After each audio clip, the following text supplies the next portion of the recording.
Wizara imeandaa mafunzo haya ili kuwajengea uelewa wa kina viongozi na watumishi wa wizara na taasisi zake katika masuala ya ubia kati ya sekta ya umma na sekta binafsi, sheria ya mikopo, dhamana na ruzuku, pamoja na matumizi ya takwimu rasmi za serikali.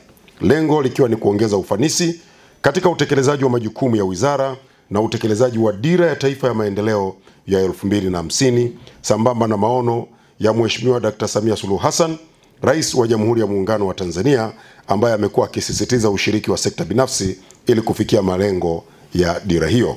Ubia kati ya sekta binafsi na sekta ya umma sio chaguo tena, ila ni hitaji la kisera. Vile vile, kwa kuzingatia sheria, uwazi katika mikataba, upatikanaji wa mikopo na dhamana, pamoja na matumizi ya takwimu rasmi, tunaweza kusaidia taifa kujenga uchumi imara, wenye ushindani na unaoleta manufaa kwa wananchi wote kupitia sekta za habari, utamaduni, sanaa na michezo. Tutumie sana fursa hii.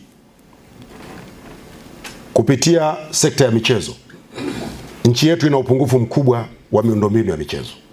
Serikali inafanya ujenzi, tunajenga Arusha uwanja mkubwa wa watu 33,000, tunajenga uwanja mkubwa Dodoma watu 32,500, tutajenga vituo vya kufanyia mazoezi na michezo Dar es Salaam na Dodoma.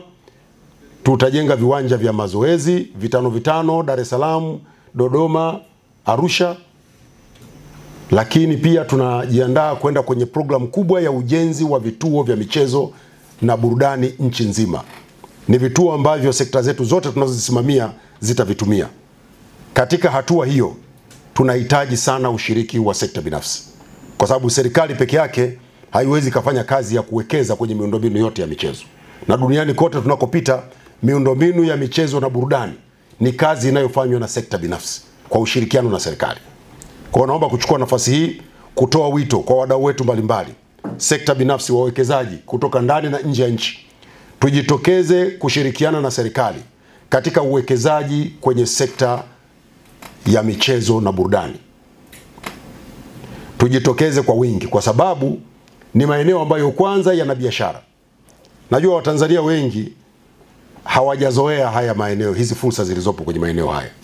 Lakini nataka niwaambieni, sekta zetu hizi ndio zinazoongoza kwa ukuaji kwenye uchumi wa nchi yetu.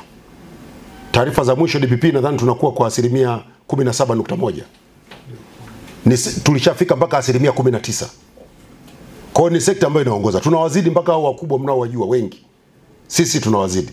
Maana yake ni nini? Maana yake ni kwamba kwenye sekta hizi kuna fursa nyingi ambazo tukishirikiana, sekta binafsi, mkiweka fedha zenu, mkiweka ujuzi wenu na maarifa yenu, mtapata fedha. Na nadhani wawezeshaji wapo hapa, watatoa elimu ya namna gani mnaweza kufanya. Lakini ni sekta zinazolipa, fedha ziko nyingi, na duniani kote sasa hivi hayo ni maeneo ambayo yanatengeneza fedha nyingi.